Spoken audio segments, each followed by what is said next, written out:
Hey guys, welcome to another exciting episode of the Call to Farms podcast. I'm your host, Tim Ing, the Homesteading Realtor, and I'm joined with my lovely wife, Sophie. Hi, friends. I'm Sophie, the author of The Nourishing Asian Kitchen and also known as Sprinkle with Soil. We are so grateful for you to join us on this evening because we have a very special guest, Dr. Stanton Hom. Dr. Stanton Hom was a doctor that I found back in 2020 when we were still in California, and he was one of the very few doctors that was actually offering an alternative solution to what madness was going on back then. And I remember he had a conference that was being held in Southern California.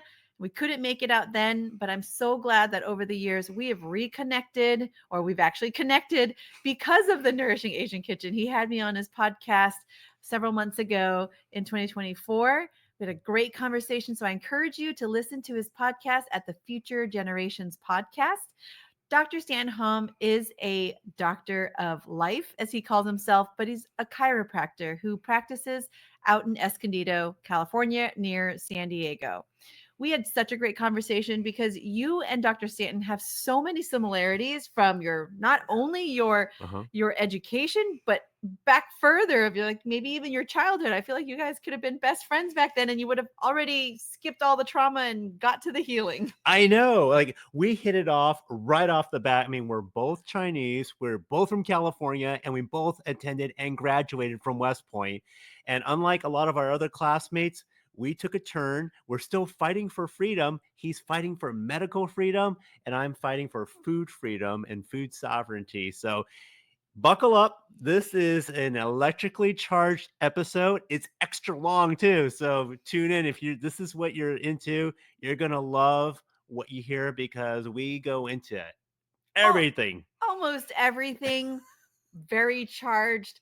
And honestly, it's a lot of the things if you are wanting to hear about an alternative Mhm. perspective coming from alternative healing and holistic practices, which ultimately have come from a massive amount of critical thinking, right?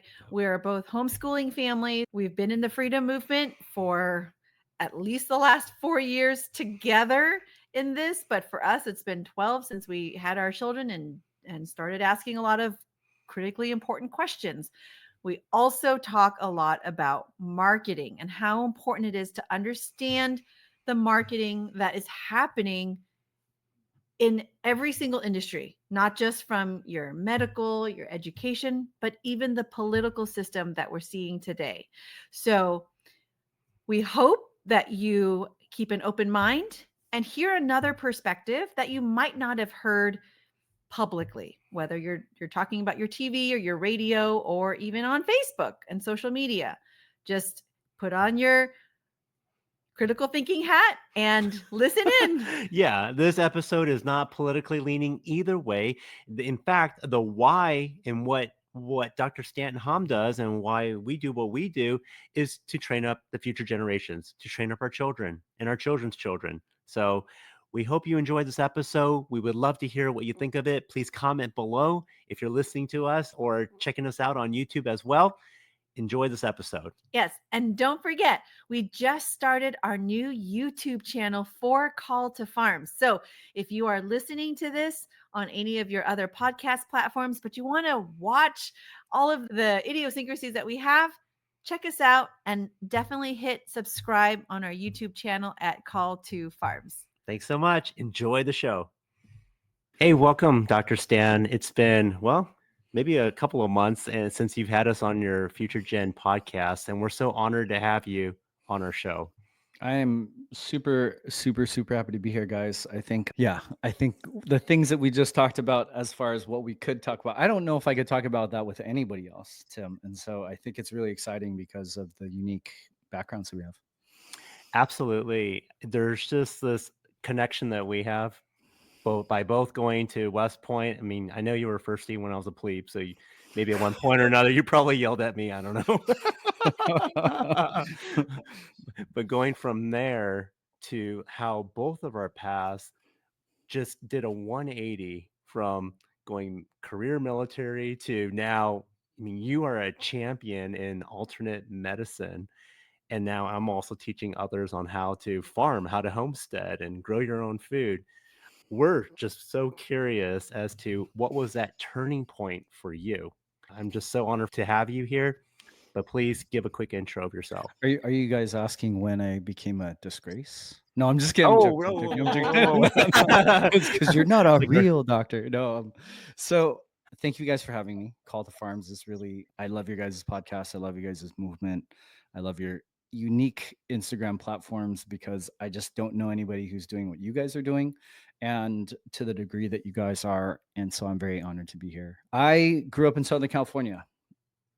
I think you know the story, a couple weeks after high school graduation, you're like neck deep in the mud of West Point and I didn't know what I was getting into to the degree that it was like intense. And it was this interesting dynamic where maybe you guys have gone through this. I'm not sure, where my mom was just like, "Hey, maybe you should try this out.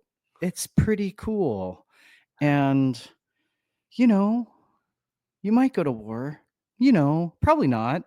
They're letting people out early right now." Anyways, it was just like this roundabout way to say, like, hey, you're going to get a great education. It's a top institution. We're not going to pay for college. So this is a good way for the government to pay for it. And that's actually your only option. And so I took it. I was actually in my best year of Southern California tennis, and I was ranked in like the top 50. And I thought I was going to go to the main draw of sectionals, and I ended up at West Point, which is, the first year that I was actually going to take it to that next level. And I think it's 6 to 8 weeks or so. And it's this complete culture shock where you go from Southern California, where nobody knows really anything about the military. My grandfather fought in World War II, so I definitely have like stacks of old American Legion magazines. I definitely ignored a lot of stories that I probably wish I was paying more attention to. And I started my career in the military, and I would say started like I was dean's list in high school. I was super, super smart. And then I was getting like 2.4s. Like I had a really hard time my first couple years. And then something happened my third year, and I got like a 3.8. And the last year I did really well. But it took me a while to get used to that different environment. But I started pre-med, and then I kind of had this alter like ego thinking that maybe I'd go aerospace and aviation. I didn't actually do that. So I ended up with like 2 majors, which you're not technically supposed to.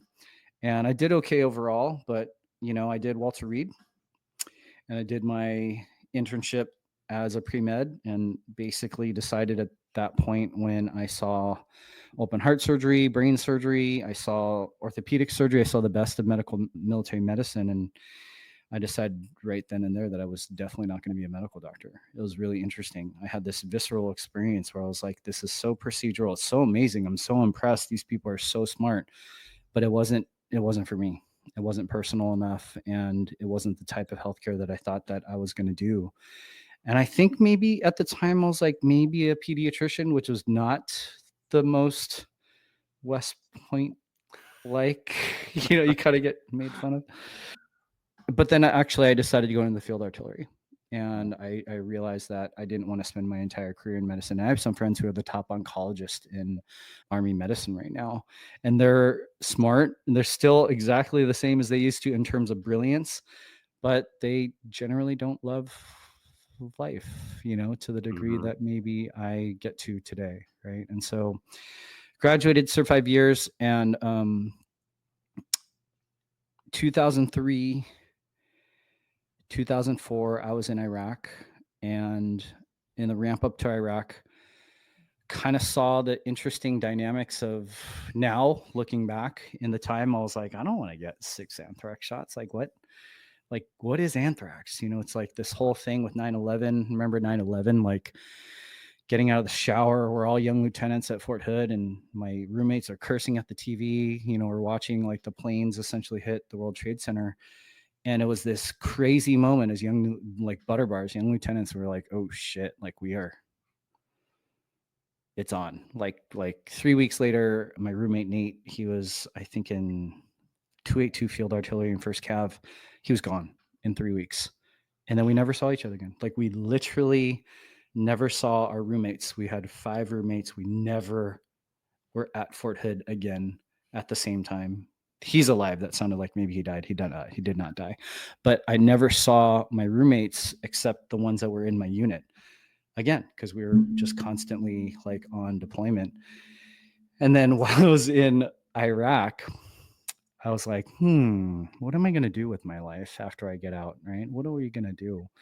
And my brother started sending me books. He was in his first year of chiropractic, and he had just graduated. He sent me a book on chiropractic. He sent me a book on acupuncture. He sent me a book on nutrition. That book happened to be by Dr. Joe Mercola, who is one of the Disinformation Dozen. He gave me a book about anthrax, of all things. And it was a book called Vaccine A by Gary Matsumoto. And that basically started my education on vaccines. And so I've been studying that now almost 22 years. And once I got out, I didn't know that I had several chronic challenges until I essentially got back to Texas, got out of the military, drove to San Diego, which is where my brother lived and practiced. Obviously by way of Vegas, right? Because young captains do that. And then, pulling all-nighters. And then I get there and he's like, you want to run a half marathon like this weekend? I was like, yeah, sure. And I could run a half marathon, no problem. Never even thought about it. Was fully hungover and beat all of our friends who trained for weeks and weeks and weeks. But at the end, he was like, I think you're not really healthy. I think you actually have some challenges that you should probably address. And he's my brother. He's my older brother. So I trusted him, and he was in his second year of practice. And I just did what he said. I came to his office. I got under regular chiropractic care, got my nervous system to start self-regulating better. And then he taught me how to live. He taught me about nutrition. He taught me about more functional ways to exercise. He taught me about breath work, yoga, meditation, you name it. Like, I was starting to learn it. And I surfed 3 or 4 times a day. My hair, I grew it out to like my shoulders, played intramural softball, like all sorts of things, just had so much fun and really started to rehab myself. And in 6 weeks, I felt the life come back to my body. And then in 6 months, I felt so good that he was like, I think you're one of my healthiest patients. And so to this day, I mean, it's chronic inflammatory issues, significant IBS and digestive problems, chronic stress, obviously PTSD, and just pain, pain that you just ignore. And you in the past would just take 800 milligrams of Motrin because that's what they gave you and destroy your gut. And I was like, wow, I didn't really know how good I was doing until I went to take a prerequisite. This is a funny story, right? Like, I had to take English, right? And basically, as long as I knew, I would get like C's, C+, C- in English, right? Like my English was not my strong suit. And I remember getting ready to take my English 4 AP class, and my English teacher was like, Stan, I don't think you should take the test. I was like, Mr. Holmes, I wasn't planning on it. I don't know how I got into your class. I'm not AP, right? And he goes, it's okay. It's okay. English, it's your second language, man. I totally understand. And I was like, yeah, Mr. Holmes, I totally get it too. It's just English is my only language. Same here. So we get it, right? And so I go to take my English prereq, and I ace it. Like, I completely ace it. Nice. And my teacher's like, what? Like, have you ever thought of like taking a career in teaching or writing or reading or something? I was like, what? Like, say that again? He's like, no, like, you're one of the most prolific writers that I've ever taught. I think you should consider it. I was like, what are you smoking, bro? And he goes, but I realized, and it's literally what I focused my entire career on now, right? Like, once you learn about like toxicity, neuroinflammation, neurodevelopment, neurobehavior, and how our kids' chronic health issues today are just at an epidemic rate, I was one of those kids. I was selectively mute until I was maybe 6 years old. I had a very difficult time reading all the way through. Like, I remember being in 5th grade, like sitting at the front of the class supposed to read, and I could not actually read out loud. And then all of a sudden my brain worked, right? And it was one of those things where I was like, okay, if I can do this at 26, 27 years old, I'm going to learn about this. And so basically from the start of my school, I was in postgraduate education. I was learning about chiropractic neurology, functional neurology, neurodevelopmental disorders, neurobehavioral disorders,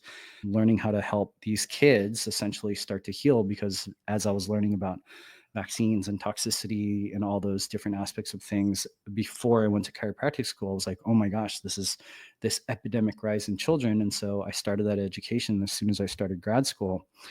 And once I was in practice by 2010, I was already like essentially winning debates in school against medical doctors, against, versus all these kind of censored topics that we were told at the beginning of our community health, public health class, that where there was going to be no debate on things like vaccines. And I was like, wait, what? Like, why would we not debate?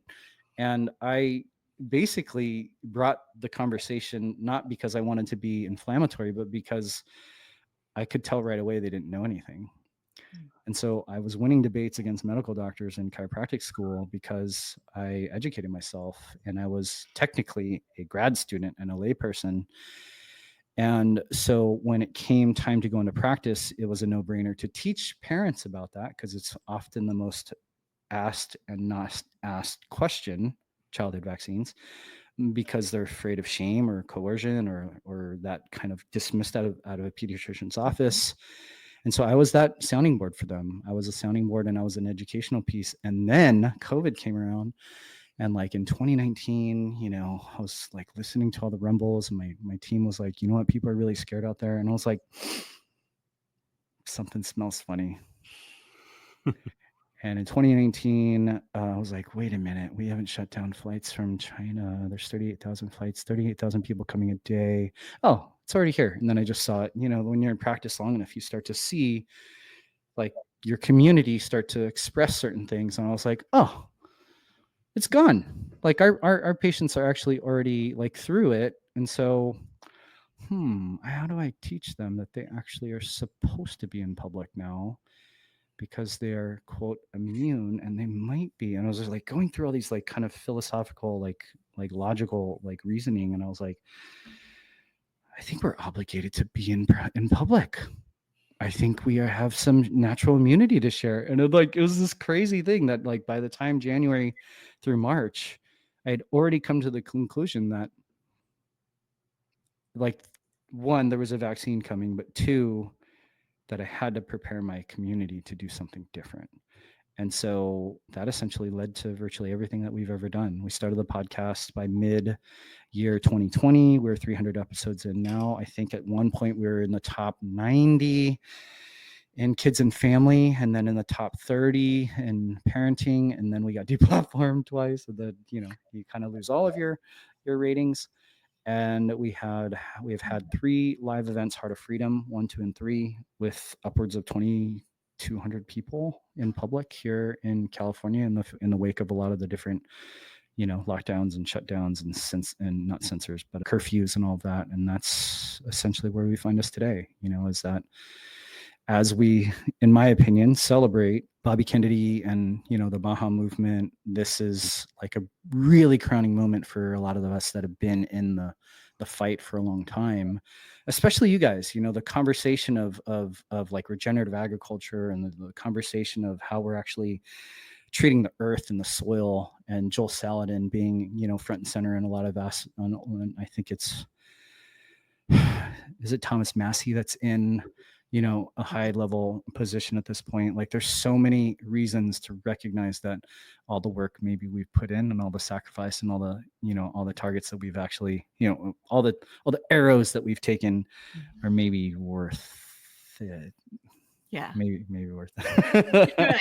Anyway, sorry, that was a long intro. No, I love it. That's it. Just, you brought me all the way back to California in 2020. Mm-hmm. And I remember That's how I heard of you, Dr. Stanton, was that event that you had. I think it was in SoCal. And I remember at that time in the Bay Area, I mean, everybody was falling for the propaganda left and right. And we were starting to get called crazy. We'd already looked into vaccines when our oldest was born and, had already done our research at that point.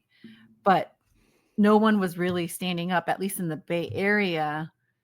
And, Yeah. family, friends, church, everybody, coworkers, everything was kind of, they were falling for it. And I remember there was that event. I think it was an outdoor event, Mhm. and you had spoken, and I so wish that we were there because I was like, there's a West Pointer and an Asian dude. Honey, we gotta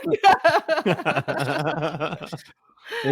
It's funny because in 2020 we did our first event, and it was somewhere around maybe August or so. And I had been following, you start to follow all sorts of people. And I was following this guy who I think his name is Maj Tor, and he does the Black Guns Matter. He's a black guy that's a two-way guy, right? Like he's a pro firearms, and he's unbridled with it. And he made a post about MMR and how the CDC cover up with vaxxed and the increase of autism in black boys. And this is something that I know a lot about. So I wrote a huge reply to his post, and then Alex saw it. Alex Zek saw it. Mhm. And then Alec apparently looks me up and he goes, dude, you're a West Pointer. I was like, yeah. He's like, so am I. I was like, what? And he's like, call me. We talked for an hour in the middle of my day. And I was basically crying because I was like, do you know what this means? 20 years. I've been graduated 20 years and I've never known one person that from West Point that I could communicate with. I now know maybe 10. I still don't know that many. And I think it's awesome because once you get that commonality, it's a special thing, because we're still in a world today where two people can have almost the same view. Yeah. And the social stigma is so strong, they will never actually have that conversation because they're so afraid of what other people believe. And I remember I made a post about that during, I think it was 2020, 2021. I was just like, yeah, we're two people behind masks could literally have the same views about them, but never say a word. And so that's actually how I started in my practice is when a new patient would come in, at one point I was like, I'm so tired of wearing this because my daughter came into the office once and I was wearing a buff around my face. I never really wore a mask and she didn't recognize me. And I was like, I'm never wearing this thing again. And so I walked into the next new patient and I said, do you need me to wear this? And it was a weird thing to ask permission of someone else, right? And do you know what happened? What's that? Did she say she didn't need it? 90% of the time, everybody took their mask off. Nice. And then maybe 8% of the time, somebody was like, no, but I'm going to wear mine. I'm like, oh, so you know that if you wear your thing, that I don't have to wear my thing. Okay, cool. That logic is there. And then the 1 or 2% of the time, people are like, no, I need you to wear it. Gone. They left. They left within one visit. Sure. And so within 6, 8, 12 weeks, we had a completely transformed practice where everybody just respected everybody's view. And that's what we started, is I started to realize that all it took me to be walk in a room and be like, hey, who needs me to wear this? And nobody said yes. And everybody's waiting for permission to take it off. And I was like, oh, that's so weird, right? Wow. Because we're all kind of that indoctrinated socially, right? Mm-hmm.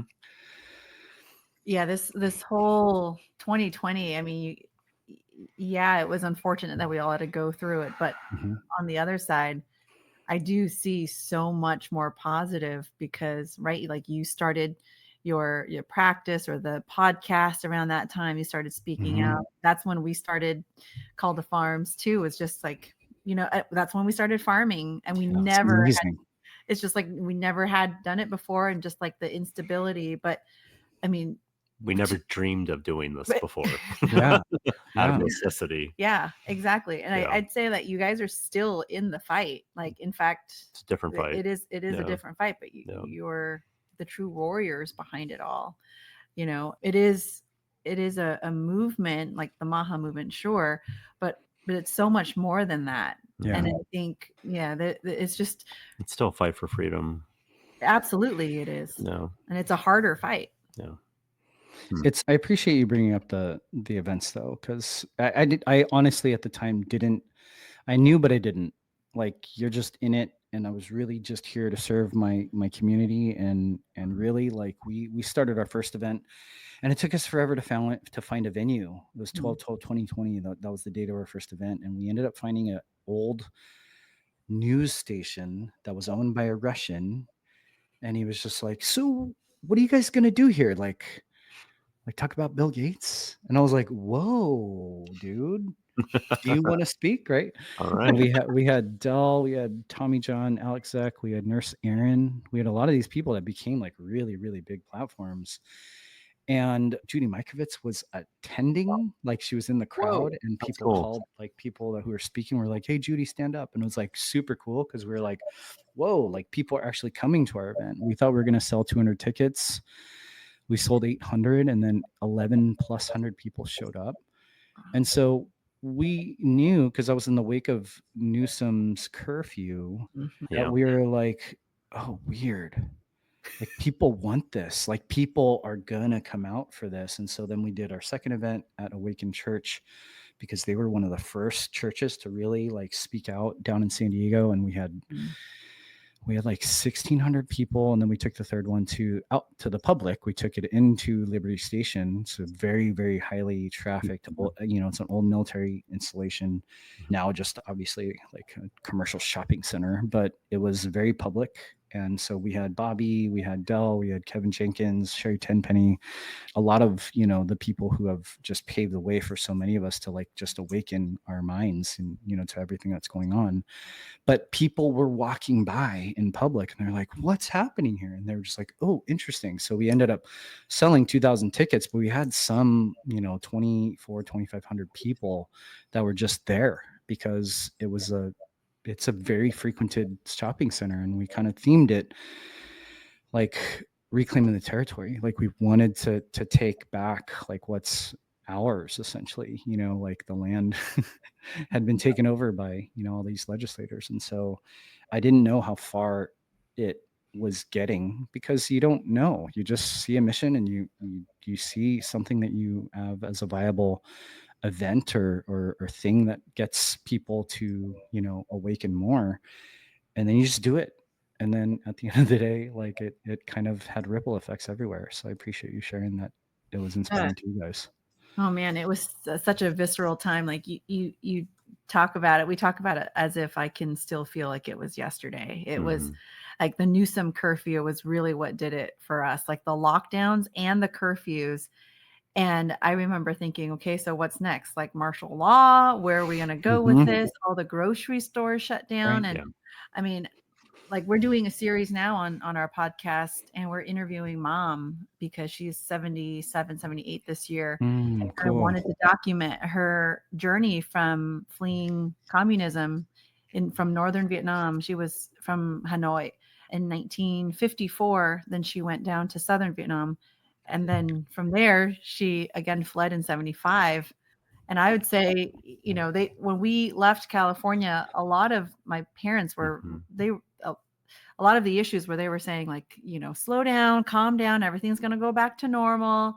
And the only way I got them to basically like turn that off was I said, your Saigon is my California. Like the things that you told me about was happening, like the lockdowns and curfews. I grew up saying like, this will never happen again. And then it happened.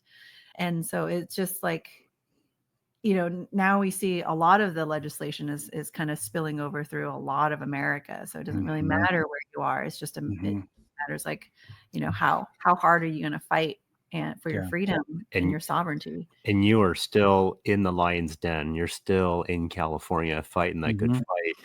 What has that been like? And if you can touch a little bit about the why, because you've talked about family and your children, can you go a little bit into that as well? And you have a little farm that you're starting off too. We're not started yet. We have it, and we have ideas, and we have designs. We just have to actually. This is the year that we're going to do that, which is exciting. Good. Yeah, I would say my mantra has always been, what's the world that my kid's going to inherit from me?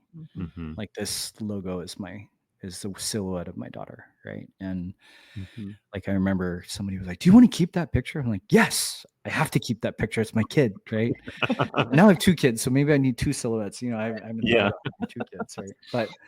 But I think it's an interesting dynamic, right? Because you guys, I think what you just said, Sophie, is maybe the exact, not opposite, but maybe like an intersecting viewpoint of maybe where I've been, right? Like for me, like I think about it, and my grandparents and great grandparents are buried 100 miles north, and my great grandparents are buried in an all Chinese cemetery, because back then Chinese Exclusionary Act said that Chinese people could not be buried with other Americans. And so I never really knew that. I never knew that growing up, that, headstones were all in Chinese. I didn't speak Chinese. I didn't read Chinese. And then my uncle, who is still working at the Hollywood Bowl, he's like almost 80, right? He's worked there since he was a teenager, like parking cars. I don't know if you guys have ever been to the Hollywood Bowl, but if you ever go, like the way that the cars line up is so unique, the way that they park everybody in there. And my uncle's worked there since he's a teen, since he's like 14 years old. And now he's one of the top like operations guys. So any event he knows about. And one day he just goes, he's like jacked, right? He throws his arms around me, and I'm a pretty big guy, but he's just like, "Yeah, but you're a Hom, you're." I was like, "Thanks, Unc. Yeah, great. Yeah, I know, I'm a Hom." It's like, "But you're a West Pointer." I'm like, "Yeah, I know, but like, you're scaring me, man." And he goes, "Wait," and he just asked me, he was like, "You don't know what the cemetery, like, you don't know the significance of the cemetery?" And I was like, "What about it?" He's like, "Dude, it's all Chinese. The cemetery is like every headstone, and we burn incense, and we bring dim sum, we bring offerings, and we do all the things that you do at an Asian ceremony." It's Right, like Right. they used to call it Chinese Easter because it was so Americanized. I was like, I had some acupuncturists laugh at me because they're like, there's no such thing as Chinese Easter. Like it's actually a part of culture. And he educated me for the first time. I was actually already a chiropractor. And he's like, "I just want you to know that like our his parents, your grandparents and your because his parents are different than my grandparents." He is like, "They came here at a time where they weren't welcome. And they came here at a time because they were fleeing a totalitarian regime and a perspective that was worse than the Chinese Exclusionary Act in America. Like the tens of thousands of bodies that they found when they built Union Station in downtown LA, because the Chinese people who built the railroads were just discarded. They were not actually honored in their death. Mm-hmm. Like that was the time that they emigrated over. And is because the opportunity and the American dream that was actually alive and well for many people, not Chinese people at the time, was a possibility. And he's like, "Don't forget that. Don't forget that's why you're here. Like you don't even know." And he's like, "Thanks for listening," because my kids don't listen to me. So it's like one of those things where he was just letting it all out because he could. And I never forgot it because my great grandparents still live up there. The 60 and the 710 freeway is where they're buried. And we still go, not as often as we should, but I felt like I didn't want to leave because that's where they are. And at the same time, the way that you say it, Sophia, is like, yeah, but they did, right? They did leave and they fled, right? They fled China, they fled Taiwan. My mom said from Taiwan. And I think about that sometimes, right? Because of the sacrifice of staying in the lion's den. And I'll say it 2 ways, how California is. I would say it's interesting to watch the movement for health and medical freedom evolve and expand into the movement for just, it's almost like the mindset, right? The mindset of what freedom is. It's a more expansive, where a lot of our moms who were lobbying Sacramento against SB 277, SB 276 are now at school boards talking about gender ideology, or talking about critical race theory, or talking about things that are Marxist viewpoints that are essentially indoctrinating our children across state lines all over America at this point. And so it's interesting to watch them shift gears, and it's interesting to watch them take that blueprint of like, hey, this bodily autonomy, this informed consent, this the whole perspective, like personal sovereignty that we understand for medical products. How do we do that for all those aspects of things? It's not to say that the perspective of gender ideology or critical race theory or any of those perspectives that are curricular based are things that, maybe principally they're against or things like that. It's just to say that they shouldn't be carte blanche, like forced into our children, and in ways where we had a parent come in. Her husband's a very, very visible lawyer in the freedom movement. And she goes, no, we have children in our schools that identify as animals. And other students are being called bullies for not acknowledging that their friends have become animals. And you guys are probably laughing because you actually have animals, right? Like it's Yes. mildly offensive to animals. No, it's an interesting dynamic because one of their kids got expelled because someone on a text group said something like, obviously kids are way worse than this, but like, Right. I wonder if she has a flea collar or something like that. It was like things Yeah. that kids say, and then all of a sudden that whole group lost their phones. They were punished. They were expelled from school. Wow. And the reality is they're all just catering to this child that actually identifies as an animal. And so how that has become normal or acceptable and normal in Southern California is wild. But so those types of things are very present, right? I think in San Diego, it's been extremely interesting with the border. I've surfed like for 20 years, and I've never seen like a boat filled with people who are trying to cross the border, like just float up to the surface, and people get out and they run into the neighborhood, they get into unmarked cars and they drive away. Oh, wow. And it's like, wait, what? And then so these were happening before this administration took over.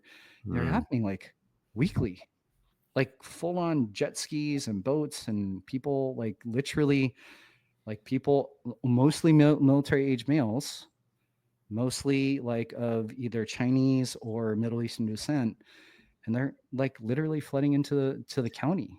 And our sanctuary, we're not a sanctuary city. We weren't technically a sanctuary city, but our county took it upon themselves to say that we're not going to help with border patrol. We're not going to help with ICE or anything like that.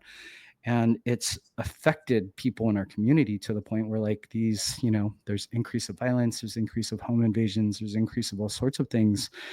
And it's not kosher to say that. Like, you can't say it's because we have a porous border, Sorry if that was, maybe a topic that you guys weren't sure we're going to get into, but it's an interesting dynamic because many of the people who are in the education piece and the awareness piece now were originally in the movement for health and medical freedom. And so today it's like you have to really pay attention to what's actually coming out, because in the end it's like there's so many ways that they're essentially looking to either indoctrinate our children's minds or actually just make us less secure and safe as a community. Right. I think that's one of the things that we talk about a lot at home is the fact that the goal is to break up the family unit, right? And if you know that that's the goal, then everything else around it and what they're doing really does make sense.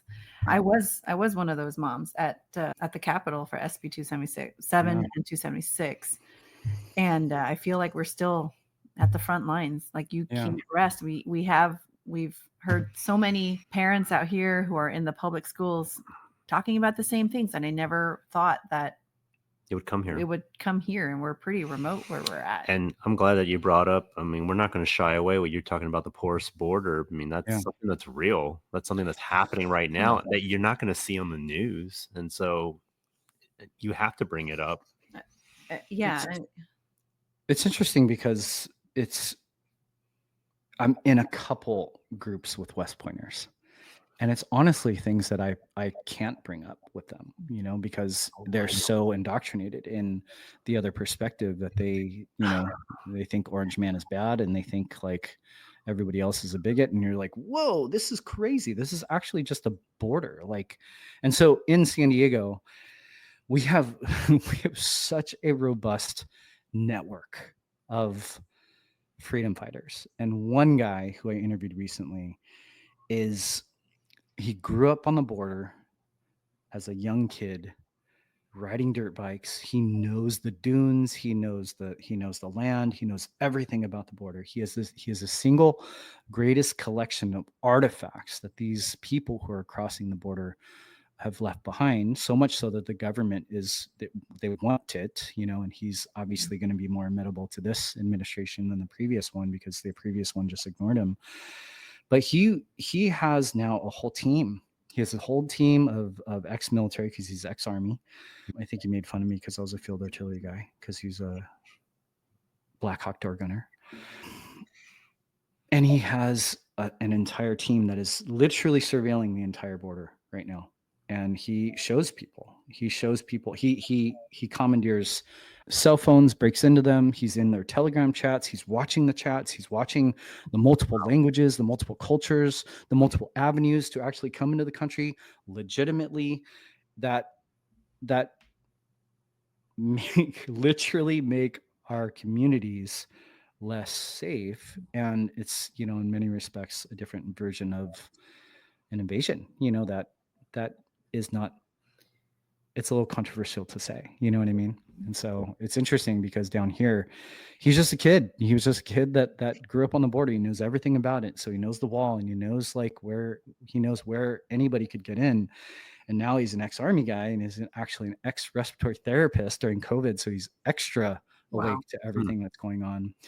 And so he like no one can actually kind of debate him at this point. So he's had Tulsi Gabbard at the border. He's had all sorts of like high level people because he knows more than virtually anybody in this whole kind of understanding what the border's like. You touched on so many things. I just I'm so like filled with a lot of emotion because of just our kinship, our connection. I don't even know where to go. But since we were talking about West Pointers, I'm just really saddened that we can't have a healthy debate or healthy conversations. Like there were two topics that came up. One, I'm a mil art major, and there was one thing where they were arguing over taking down statues at West Point. Right.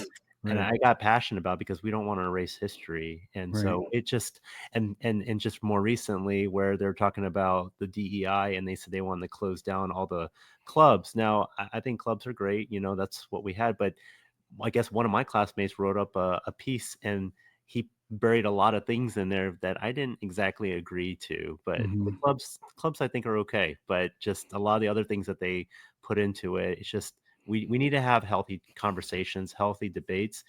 And this is why I wanted to interview you, because we were taught to think a certain way. I mean, West Point is known to be the premier leadership factory in the US, in the entire nation. That's revered by other countries. I remember my grandparents, they're Taiwanese, and they were telling me about, wow, you're going to West Point and all this. And my parents, my dad especially, sounds similar to your parents. Like, we don't have any money, so you're going to West Point, and we're just really pushing you to it. You can look at US News and World Report all you want, but you're going to West Point. And so I I feel this connection with you. My grandfather also served in World War II, so that's another topic we can always talk about, and the whole racism behind it, where they had to send them to Germany because they didn't want to confuse them with the Japanese and everything. But just back to this, like coming from West Point and this honor that we had going there, and then just like how you opened up the statement about being a disgrace, that's something that I felt as well. And like not only as a West Pointer, but also coming from our Yeah. Chinese culture, right? Yeah. Of what they expect you, your parents, you know, and my parents like expect us to behave and act and doing this 180. And now you're just a leader in this movement for medical freedom. It's just kudos to you. Like kudos to you and how we can join together. And Yeah. like you said, there's only a few of us, a handful of us, and I'm trying to show others how to reclaim land and how to farm as well. And it's just the movement's coming, and this is the first steps. It's akin to like some of the parents, right, that come into my practice and they're still like in California, right? Like they're just like, oh, they just had a baby, and they're like, well, we have to vaccinate because we can't homeschool. And you're like, your child is like days old. Like Mhm. you don't have to do school for a long time. Like you don't even realize like the infrastructure that is built since I've had children, right? The last 5 years, the infrastructure for homeschool and co-ops and all these new opportunities has dramatically transformed in the last 5 years. Like where your kid's going to be in the next 5 years is going to be dramatically different. So just pay attention to that. These people who are building the new earth, like you guys are literally building the new earth. Like, thank you guys, because Mhm. I don't know what to do with my land, right? About West Point, right? Mhm. I think it was so. There's a line in the cadet prayer. If I'm not going to read the whole cadet prayer, Mhm. I encourage anybody who cares about West Point to like read many of the, we would call it knowledge, right? Yes. Yeah. But cadet prayer, there's a line in there that still sits with me. I might change it to like my signature block because it's so important. But it goes, make us to choose the harder right instead of the easier wrong, Mhm. and never be content with a half truth when the whole More can be truth can won. be won. And so it's like burned into our brains, right? These Yeah. knowledge pieces, right? And you can go into Schofield's definition of discipline. You can go to every Right. like bit of like knowledge that we're trained to understand about leadership. But this one in particular was like, oh wow, like never settle for half truth. Like a half truth is actually just a lie. Yeah. Yep. And when the whole truth is available, right? And so that literally has fueled everything that I've done, Mhm. because we know now, which everybody rolls their eyes, even people who are not censored, right? Yeah. They know what shadow banning is. They know what, they know what it is. They know what deplatforming is because they watch it and they've seen it, Mhm. and they actually somehow accept it, right? And so when it came to like COVID, I remember people were really like debating, and in California, they were torn, right? Because they're like, am I going to be a bigot? But I really like free speech, right? Like, am I going to be racist? But I really think freedom of religion is important, right? Like, it's like, like, guys, it's actually called the Bill of Rights, and it's actually the First Amendment, because the First Amendment, it's like Yeah. actually Freedom of speech. first. It's Yeah. actually first. It's not second. It's not 27, right? It's like, and so when it came down to like watching a lot of my classmates and a lot of the people who were promoting Yeah. not maybe the whole COVID thing, right? But not speaking against censorship, it was like, whoa, like you don't see the house of cards. You don't see the fact that they are literally installing the thing that many of our friends have lost their lives for in the units that we've deployed with. Yeah. You don't see that they die in vain, because now, and I told this to a VA, like, because I don't know if you did your VA claim. It took me 20 years to do my VA claim, and my friends were like, just do it, like just do it because because you're messed up. No, dude, I'm talking to a VA psychiatrist, right? And the Yeah. guy's like, Dr. Hom, yeah, I think you really do have like depression, anxiety, like PTSD, but is there anything else? Is there anything else that you want to say? I was like, because before it was directed questions about symptoms, like, Yeah. do you have sleeplessness, and do you feel like, do you have like, are you ever unkempt? It's like, ask my wife. I'm not sure, right? It's like, and so he left me with this open conversation, and I was like, okay, let's talk about it. I was like, I feel like I've been on a 4-year deployment. And I feel like the things that my friends died for in Iraq, who I have seen, half their bodies, I have been shot at, and I have seen, my friends die. I feel like they died freeing a people, who, when we freed, the Iraqis, right? Like, we freed them. Who knows if we actually did? Mm-hmm. Like, we took over their cities, and then all of a sudden we had these checkpoints, right? These checkpoints Yep. with like blocks and blocks and blocks and blocks and blocks of people.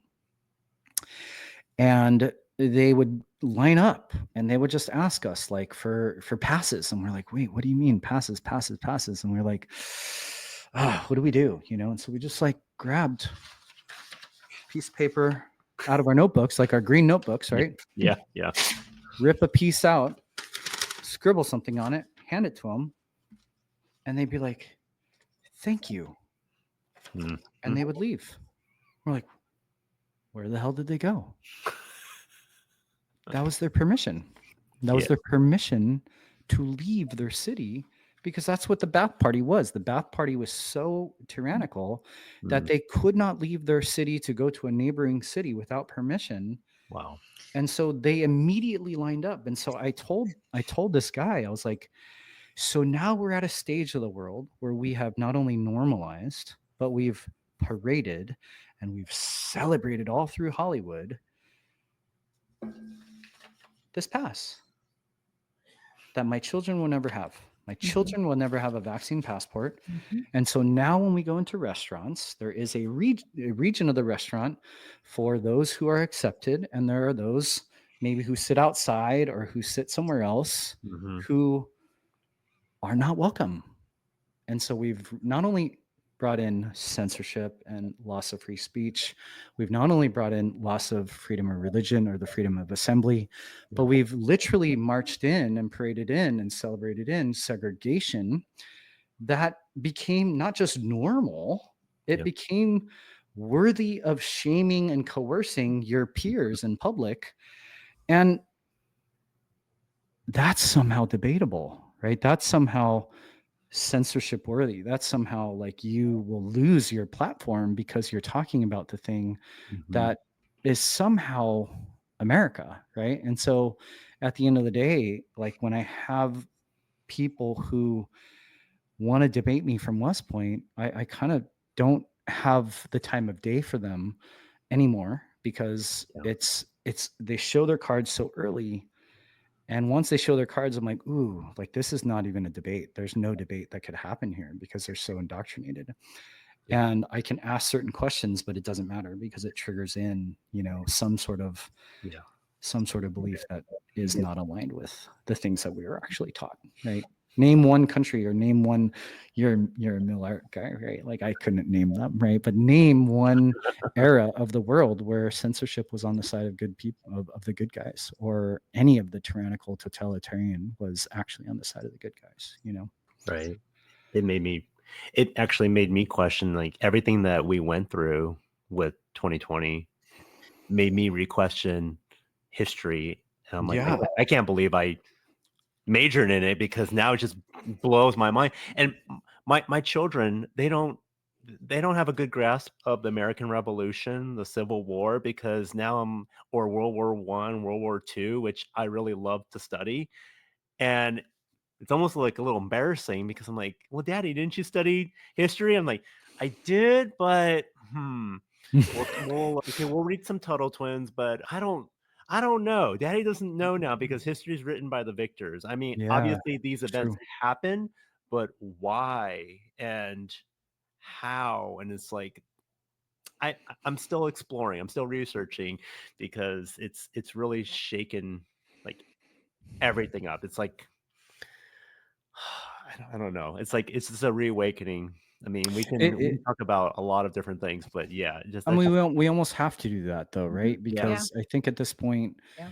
Mhm. like the way that I'm even a little like watching the influx of AI, right? And I'm watching like a lot of people who are like even the freedom movement people. It's really interesting to watch them because they'll post their conversations with different AI platforms, and they're just like, well, AI is telling me that I'm right, and I'm like, but who knows where AI is getting what AI is giving you? It's like it's not like an infinite mind, although we're like promoting it as such. And then it's interesting though, because I think it's actually catching some of our people because they're using it so frequently. And I'm not anti as much as everybody could be, because it's like, well, it's probably no different than your phone, right? The levels of technology that have just become so normal and commonplace. Like I thought I would never have an Instagram ever. I never wanted one. My team was like, we should have an Instagram for the practice. I was like, no, why? And then all of a sudden we have like 3 platforms, and people today, I'm like, I still don't really know how to use Instagram. I know how to make a meme and post it and write a caption, and that's it. And people are like, don't you know how to do a story? I'm like, yeah, share a story. They're like, no, you could like share about your life. I'm like, why? I don't even get, like, what do you mean? Like they're like, people would actually follow you more. I was like, I don't know how to do that. Like if there's a block for it. But it's interesting because I think you have to maybe use both, and right, you have to use your discernment, you have to use your own lived experience, you have to use your own understanding of your own life and your own values, and you have to use some sort of external resource to understand how to kind of have contrasts so that you can navigate things. But something as simple as like history, all of it has to be questioned at this point. Yeah. All of it has to be questioned. And it's wild because I was telling somebody the other day who had never heard of West Point. I was like, yeah, it was founded in 1802. They're like, where is it? I was like, interesting. It's in New York. Weird. Like, and I was just kind of Yeah. talking through it, and I was like, wow, okay, cool. Like some people don't. I honestly like didn't before I applied, and I wasn't really aware of it. So I get that. But I was like, interesting that you have to like educate so many people. And they're like, 1802, that's like the founding of the country. I'm like, yes, it's that Yeah. that installation is that old, and it has that much history. And then you have to like really Mhm. Mhm. discern like what is actually true, Right. especially when you can get to this day and age, and the leaders and the 3 stars and the 2 stars, they're all just like, Mhm. we're going to install this too. And then there's debates about things that you're like, wow, interesting. You start to see gender ideology and all sorts of things that, like, when I was in, it was like, don't ask, don't tell. Mhm. And then when it was gone, it was interesting because I think people, I don't know how to say this, but I guess what I'm saying is the slippery slope of equality, I didn't know was going to lead to, in California, right? Boys being allowed to change in the girls' restroom. Yeah, I didn't know that. I didn't know that it was going to be my Yeah. daughter potentially in sports against boys. Boy. I didn't know that. Like I didn't know that, like it was going to be eventually like, oh wait, interesting. Like the trans movement. Like, have you ever seen the documentary What Is a Woman? Yeah. That's a Yeah, really like good you watch that one, you're like, oh my gosh, like then the math, right? And the math in my mind, it's like 1.3 million trans people, $1.4 million per transition, $1.8 trillion to the pharma medical complex by, and that's why Target, right? And that's why like the yeah. commonplace became so insane, where you're like, told that you're not inclusive Mhm. because you don't accept this perspective, but you're like, wait, this is actually funneling people into that same complex Yes.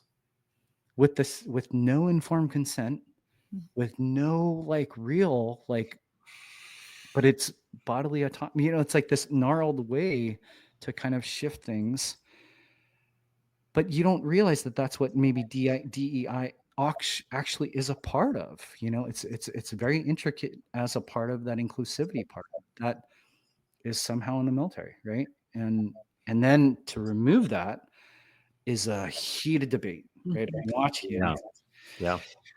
and it's like, back to Jim Crow, and you're like, I don't know if it's that. I don't think that's what you think it is. I think it's actually different. I miss the clubs. I love the clubs personally. I Mhm. love there's 4 regiments at West Point. Yep. I love the 5th Reg. I love the 6th Reg, right? I love, like, it's like you don't realize that you go into a military academy Yeah. and everybody goes to familiarity, and all of a sudden all the Asian guys over there, all the Yeah. black guys over there, everybody else is over there, and you're like, oh yeah, we're safe, right? And that's important, right? It's Yeah. not to say that we're It is. against that. It's not to say that you're questioning that. Mhm. It's just to say that you don't put that cart so far before the horse Yeah. because of what it actually could lead to. And you should still have discernment, and you should still have dialogue and debate. Mm. And if you don't, it's not really what we do with it. It's what our children can't do with it. Right. Yeah.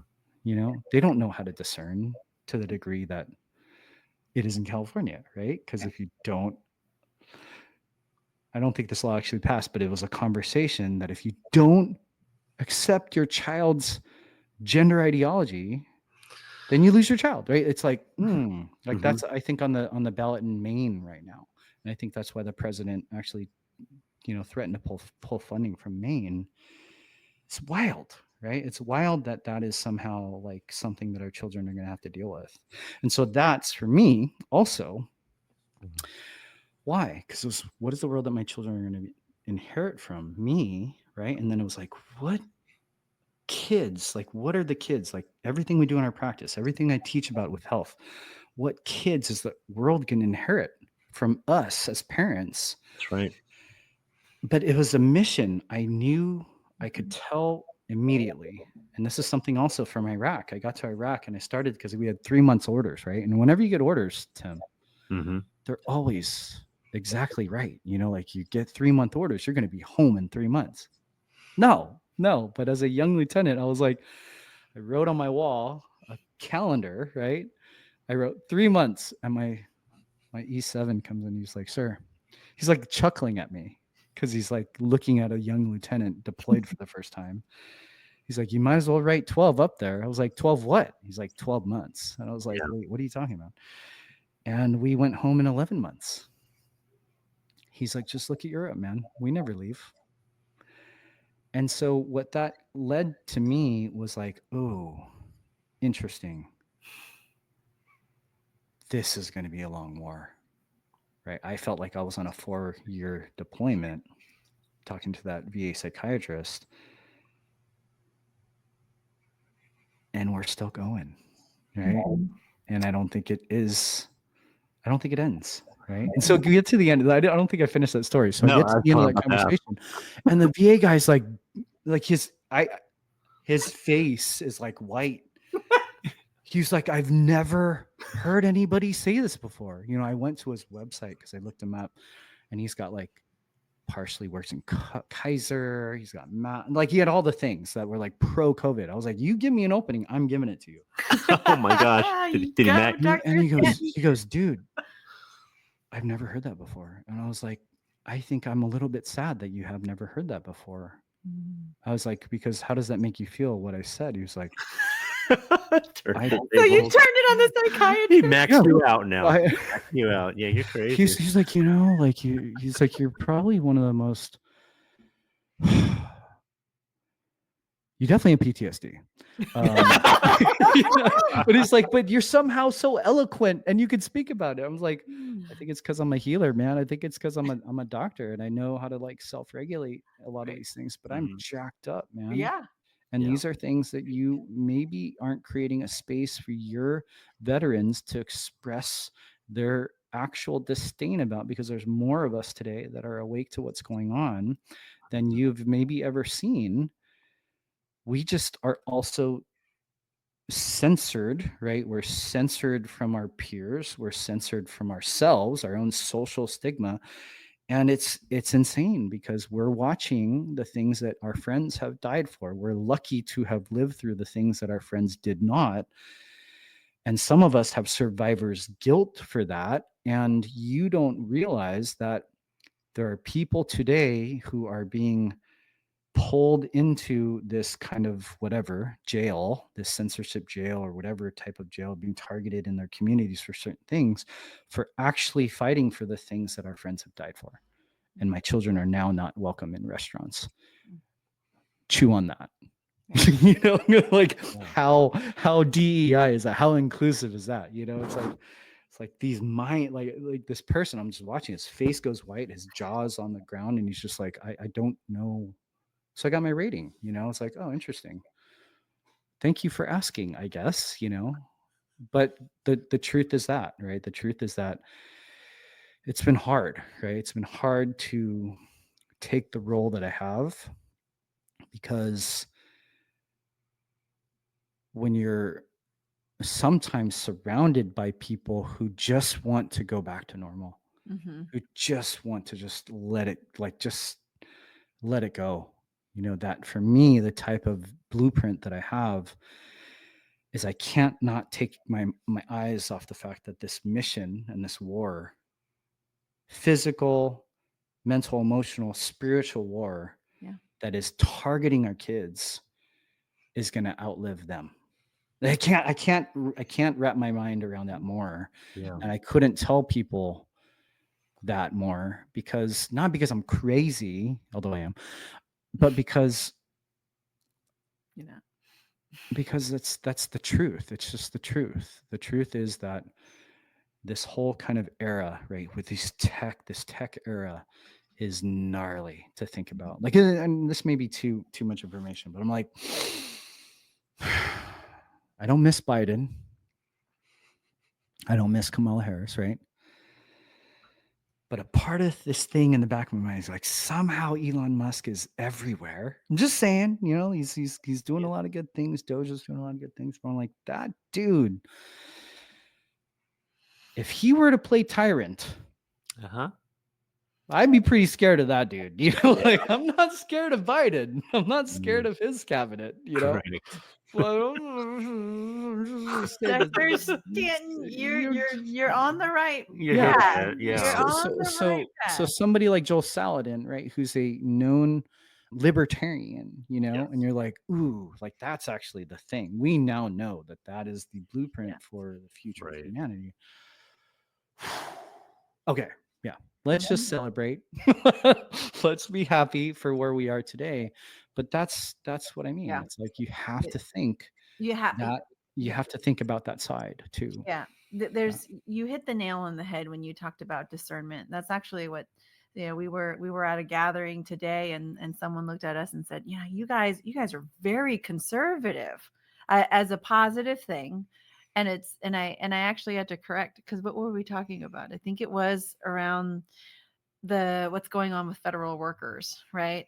And this like massive swath of, like, There's just so much. everybody not even really doing a complete audit or checks and balances, just, but they looked at us and said, oh, you guys are ultra conservative. And I'm like, no, maybe our values are, and being fiscally conservative.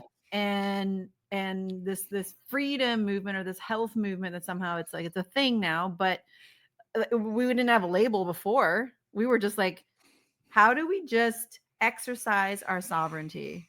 Like, I think I'm more of an anarchist now, libertarian, anarchist, capitalist. I don't know where you could really put me in, but who gets to make all these decisions for us, our family, our children? Right. That was what You know, the Venezuela president, the anarchist, something uh, capitalist, because he pulled out of the WHO. But yeah. yeah. I mean, I think there should not be someone that, Hmm. or a group of people that have that much control. And coming from the tech world Yeah. specifically, Right. all down for the movement, but I was not excited about Hmm. the presidential pick because of who he's backed by.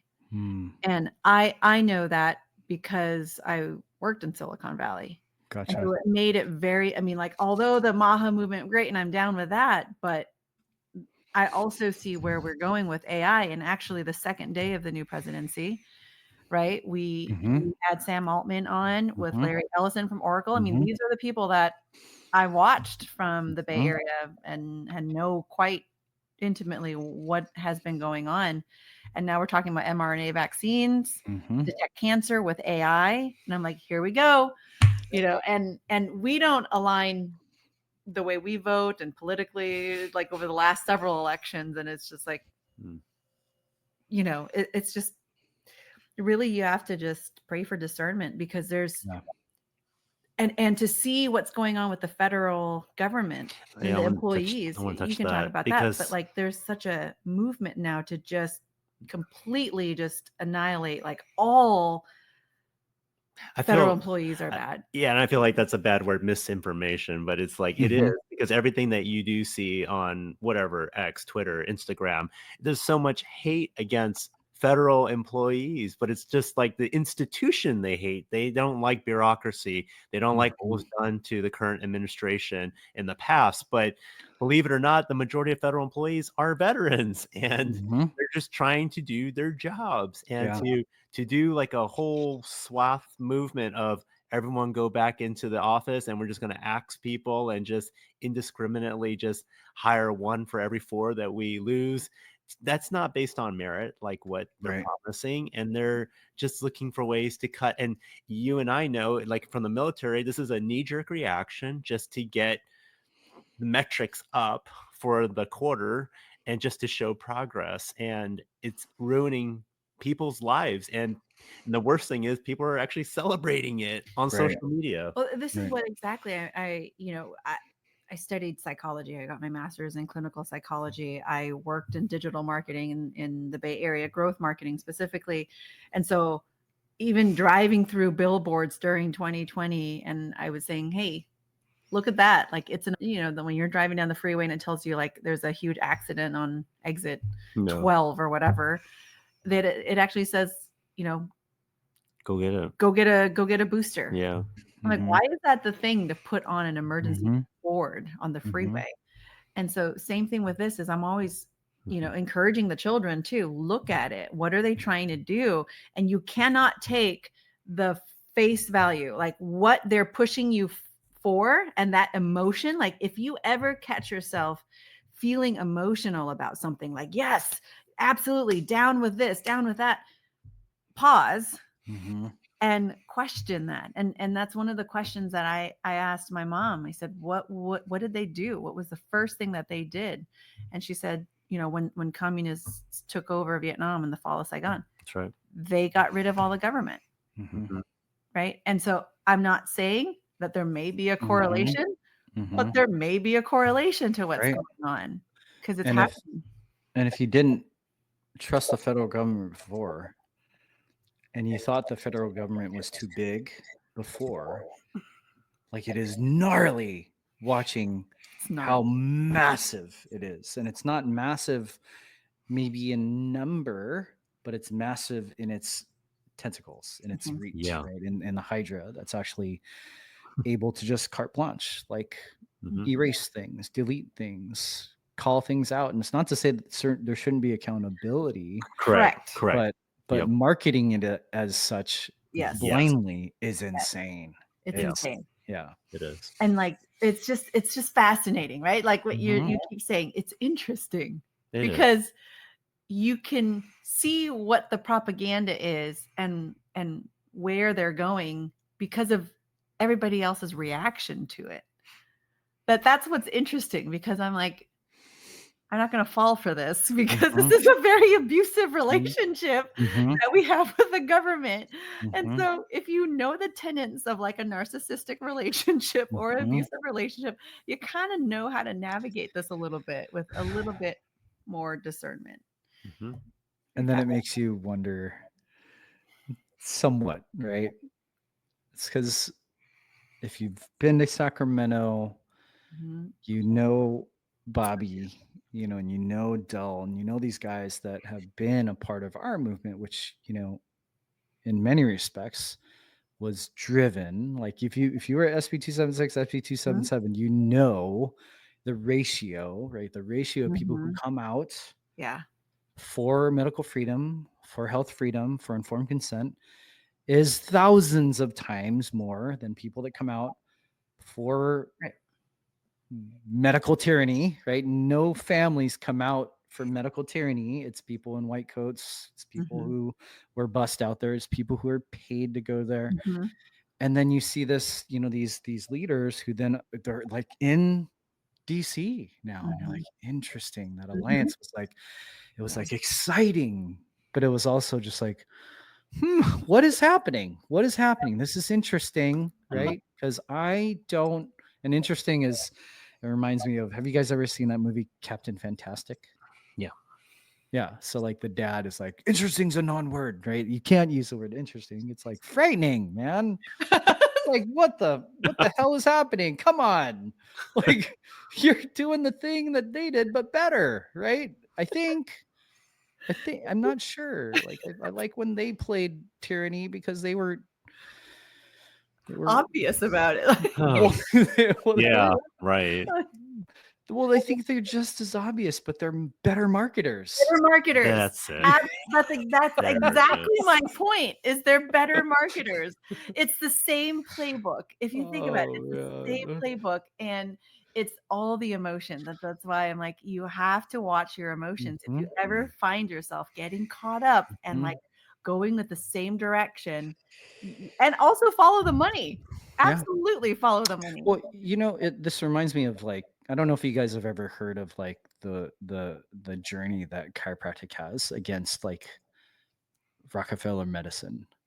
You guys ever heard of like, so back in the early 19 the AMA like started a full like campaign against chiropractic, Mhm. right? And it went all the way until the 70s and 80s till they were found guilty. The AMA, the American Medical Association, was found guilty for an illegal boycott against chiropractic. Their mission was to contain and eliminate chiropractic, and they had a whole commission on quackery. There's a whole documentary on this, and it's pretty amazing to think that up until the 80s, it was totally okay for the AMA to put out propaganda against us. They called us charlatans, they called us pseudoscientists, they called us quacks, all the things that are normal lexicon today, right?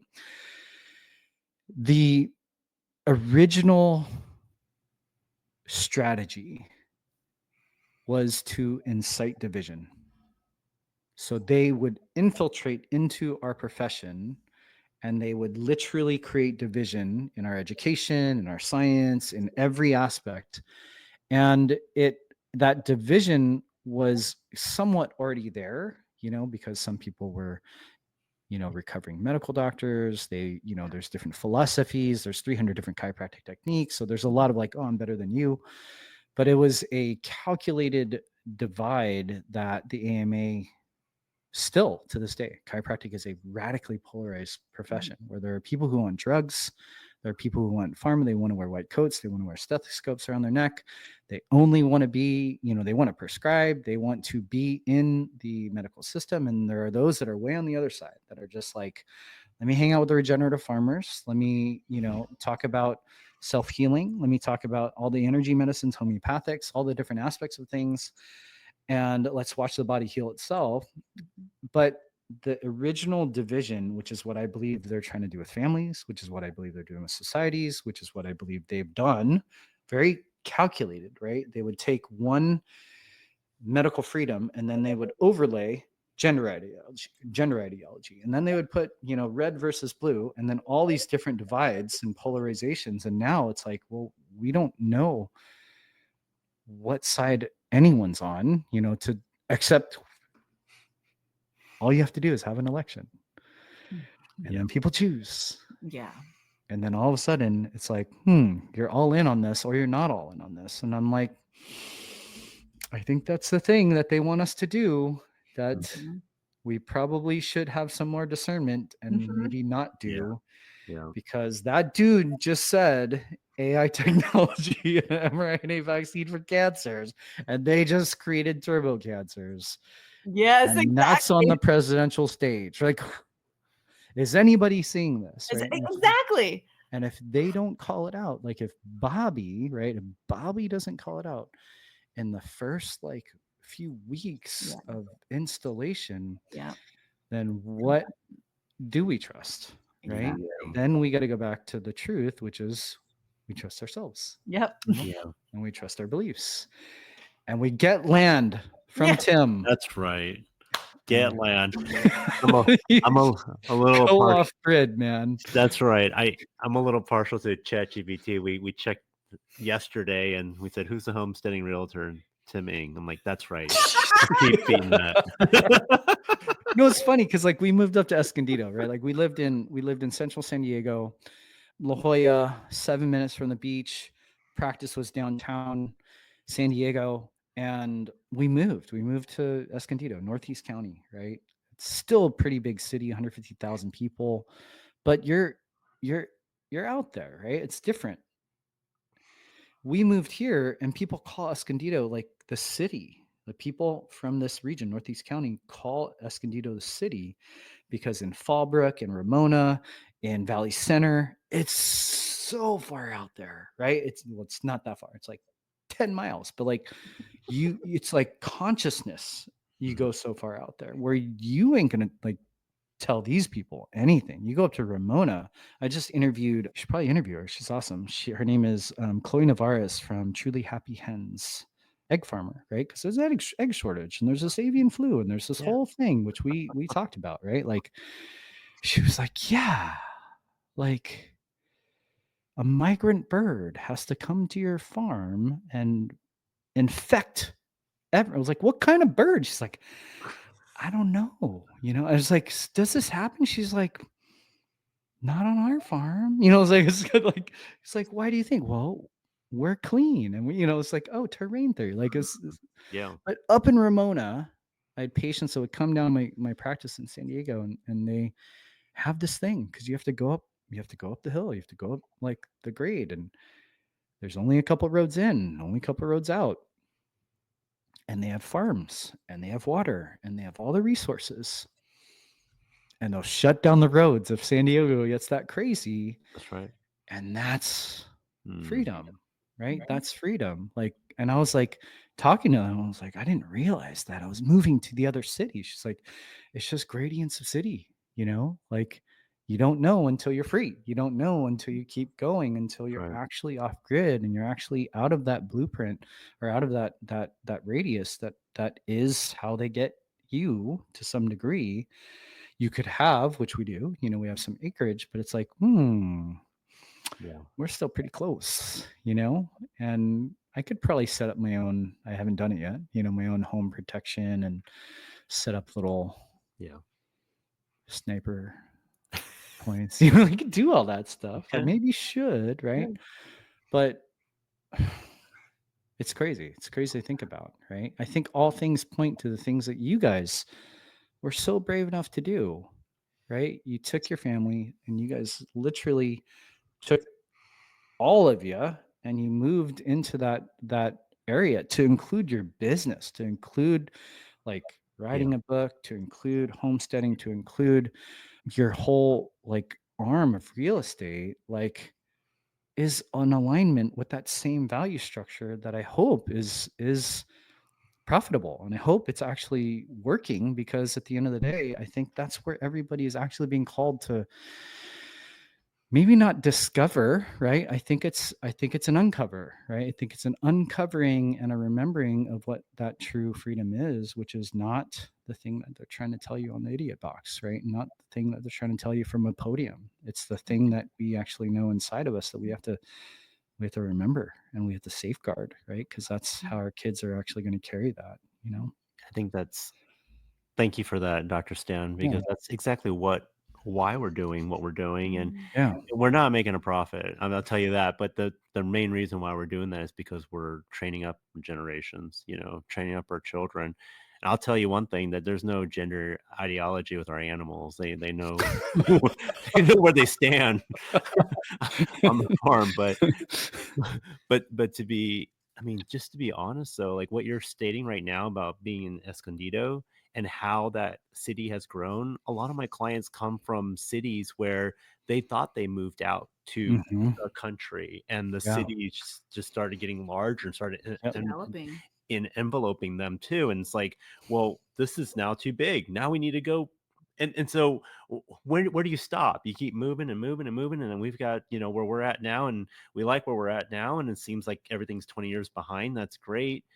And then what? That's why we have to have this movement. That's why we have to educate and train others to farm, reclaim the land, so we don't have the Bill Gates and all that, Yeah. And buying up land. And so we can just, and it doesn't have to be acres and acres, just everyone just have a few acres that they can Hmm. right. farm on. Just start. Right. We're not after saving. Yeah. I mean, great if we could, but it's not about that 10,000 acre farm. Right. Yeah. It's how do we get the 10,000 1 acre farms, right? Like Yeah. the families, the small farmers, because that's what it's going to take. It's not going to take just like one person coming in there and saving everybody. We have to do this together.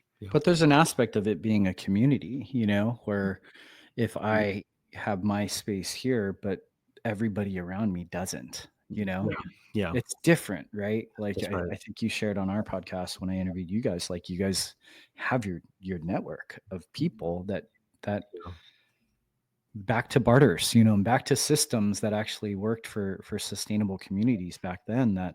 Right. That's interesting. It's something that I think about a lot because of how I learn, right? After you move, you're like, whoa, like we can breathe, we have green. My friends were here today for my son's birthday. And they're like, these tears are beautiful. I was like, yeah, they were like brown like 4 weeks ago. And then all it takes is a little rain. And all of a sudden you're like, it's wild how fast like life comes, Mhm.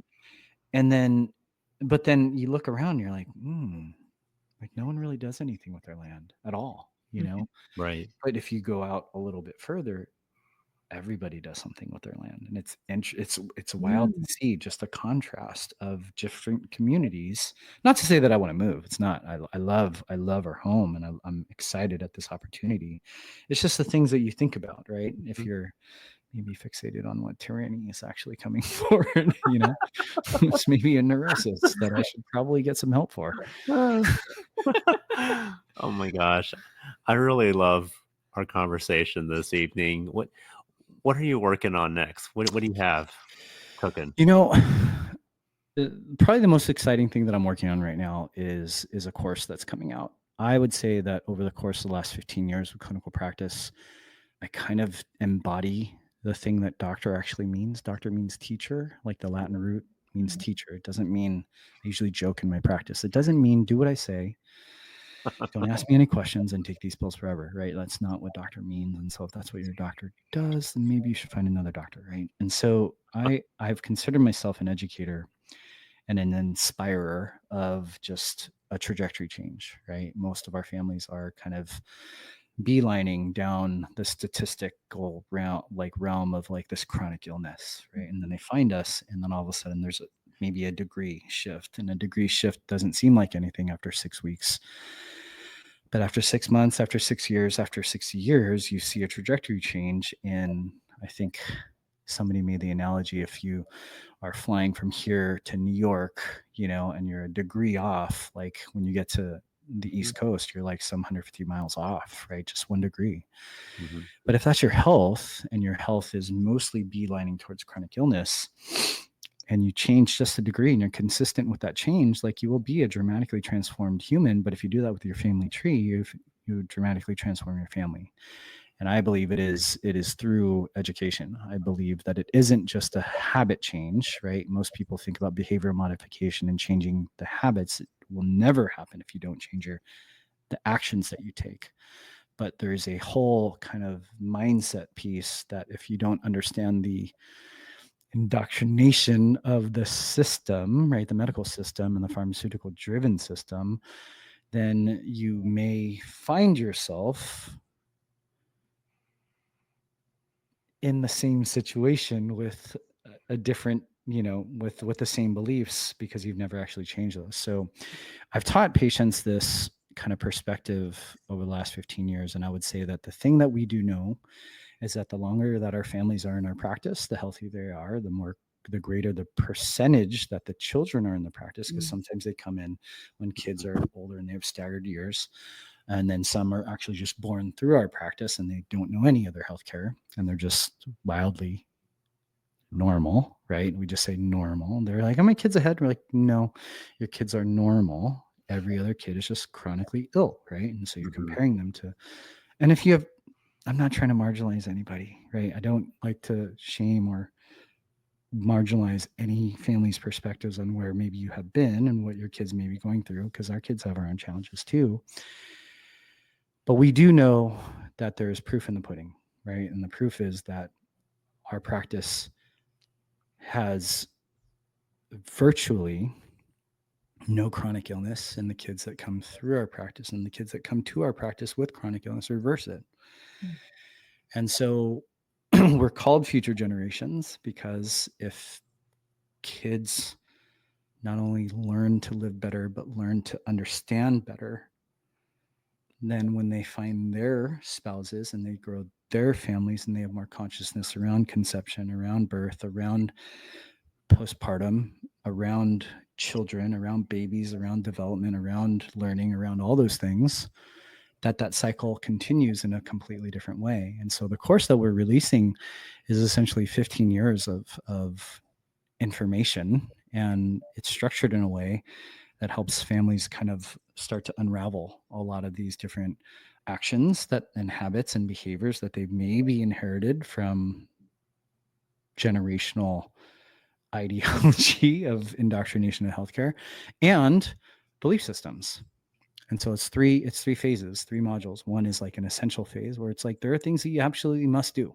Right? You probably know this more than most, that there's things that you absolutely must do for the animals that you take care of, that if you don't do, they get sick. And if you do, they stay well. And it's like, if you don't do those essentials, you have to live with whatever that outcome is, right? So that first module is all about essentials. The second module is literally about releasing old patterns. And it's looking and identifying all those potential ways that we've been indoctrinated by the medical system, whether it's germ theory, whether it's gene theory, whether it's all sorts of ways that we've been brought into the conventional birthing system, to childhood vaccinations, to the way that pediatricians have coerced our families, like helping parents understand that there are ways that we have maybe some disempowering beliefs that have caused many of the health issues that we have, right? And the third phase is maybe the ones that you guys are living the most right now, which is like, how do you rebuild new patterns? How do you start to install like real belief systems of like, not just like health, but optimal health, right? How do you actually create like a path towards not just education, but maybe your kids' brilliance and their genius, right? How do you help them understand that it's not just about being active and exercising, but maybe understanding that they're a human animal and their ability to actually move their bodies in a way that is functional, but also potentially primal, is actually something that's going to be with them for the rest of their lives. Like my mom, like she's 1950. So she's going to be what? She's going to be 75 this year. No, she's 75. She turned 75 last month. And she does this thing, right? Because she's a small Asian woman, right? And she can squat down, go into cross-legged position and stand up. She's like, see, longevity, right? Like, and but she's right? She's right that a frame that can stay mobile and stay agile and stay, hygienic will actually last longer than a frame that's chronically degenerative, and so we're guiding families through this process, which 15 years sounds like a lot of information, but it's really like 3 modules of 9 to 10 videos that are like 5 to 7 minutes. But what's the most, I would say, advantageous about it is we created a workbook that if families were actually to do, they would actually be able to, like one of our families that is kind of beta testing it for me and helping me kind of create some of their old patients. They've been with us 15 years. They've been with us from the beginning, but they moved to Texas, right? They did the thing, right? They did the freedom thing. And they're just like, oh my gosh, like if we had this 2 years ago when we moved, we would have saw everything more clearly. And so it's health, right? But it's also holistic. It's the ways that our nervous systems and our human experiences are essentially being bombarded, creating stress responses in our bodies. And how do we actually start to see those in ways that help us like be more resilient and be more adaptive and be more optimal? And that's something that's super exciting. So we're going to teach a masterclass on the 20th of March, which I'm super excited about, to kind of talk through like why, I would say the root of why people get sick and how do people get and stay well, and what are a lot of the belief systems and a lot of the viewpoints that potentially people don't really know that they're being run by, and how do we help them resolve them? Super fun. Wow. We can't wait. We can't wait till you release that. I mean, that's something that I'll definitely direct my clients to go check out too, because that's something that would be totally synergistic. There you go. I'm using a military term, synergistic in what they want to do in terms of growing their own food and just getting that education too. Yeah, I feel like the people that you know have followed the cookbook down to buying the land, and actually a lot of the people who followed the book, who's gotten the book, I don't even talk about real estate. I do talk a little bit about our homestead, but that's actually where a lot of our clients have come from. Unknowingly, it's become a really great lead magnet, but only because people start questioning their food, where it's come from, and then their health. And when you start questioning your food, I feel like every door opens, right? Like you start thinking about the education system, the financial system, the food system, the military system, all of it. It's all tied together in our health system. So just with regard to food, like the first module talks about food that you have to eat well. Like it's really just the bare bones about it. And I talk about Michael Pollan, who's one of my earlier inspirations, and one of his books, In Defense of Food, was one of my favorite books because he talked about Weston Price, talked about like, it's like, how does this writer know about Weston Price? And then, so that's like the first module. It's like, you have to eat well. And the second module is about the food system. Yeah. Right? It's about the food system. It's about Monsanto. It's about, you're like, whoa, interesting. Like, it's pretty dark, man. Yeah. Like Bayer coming out with a drug that treats non-Hodgkin's lymphoma, and they bought Monsanto, and Monsanto causes non-Hodgkin's lymphoma. It's like, oh, like that history. A lot of people don't know today. Like a lot of people in the health and medical freedom movement don't know about Bayer, aspirin, right? You think it's just aspirin. It's a freaking company from the Holocaust, right? Bought Monsanto, and Monsanto literally loses stock value of $60 billion. That's what they bought Monsanto for. But now Bayer is creating a drug for the thing that Monsanto causes. And it's like, okay, let's pay really close attention to that. And then the third phase is you guys. Regenerative agriculture, living, like it's things that I don't know yet personally. I talk about that in the video. I'm like, I'm not doing this yet. I know that's something that I am moving towards, and I believe that humans need to move towards this. But we also know that that's the blueprint for maybe the best possible health that you could possibly have, is if you grow your own food. But you can do that with every aspect of health, right? And there's several pillars that it's fun to kind of go through those different phases of understanding of what's essential, how did they kind of dupe us, and then what's the canvas of what we can create. And it's kind of fun because the education one's fun too, because it's like, oh, there's indoctrination camps out there, right? Me and Tim, products, right? The Okay. greatest The indoctrination. best I mean, one. Leadership Academy. Leadership. Yes. Yeah. That's it. Leadership. That's what it right? is. Marketing. Fight and win our nation's world. Yes. Of course. Like, anyways, It's man. ingrained. It's been such a pleasure. Where can our listeners find you, Dr. Stan? If they are in Southern California, in the San Diego area, they can find us at our clinic, our brick and mortar. I love having a brick and mortar because it's all kind of fake when you're just in these platforms where everybody like just agrees with you. And then in real life, you have real human experiences. Future Generations Clinic of Chiropractic, downtown Escondido. Our podcast, Future Generations Podcast, is at thefuturegen.com. And then I would just say mostly on Instagram, you can see all of our platforms. Kind of those are our biggest platforms, and friendly neighborhood conspiracy theorist. Love it. You're always welcome on our show. Yeah, I love you guys. You guys are awesome. You guys We make love me you. feel like I'm at home. Yeah, Thanks so me much, Dr. too. Stan, and thanks so much for coming on. And we've just love this conversation. We want to just carry it on too. Yeah. So It's really nice. It's really refreshing to be able to just here it is. Yeah. And to have someone who, I mean, you guys understand each other more, but have a real conversation. Yeah. Yeah. So Appreciate you guys. thanks again. Me too. All right. Until next time. Bye.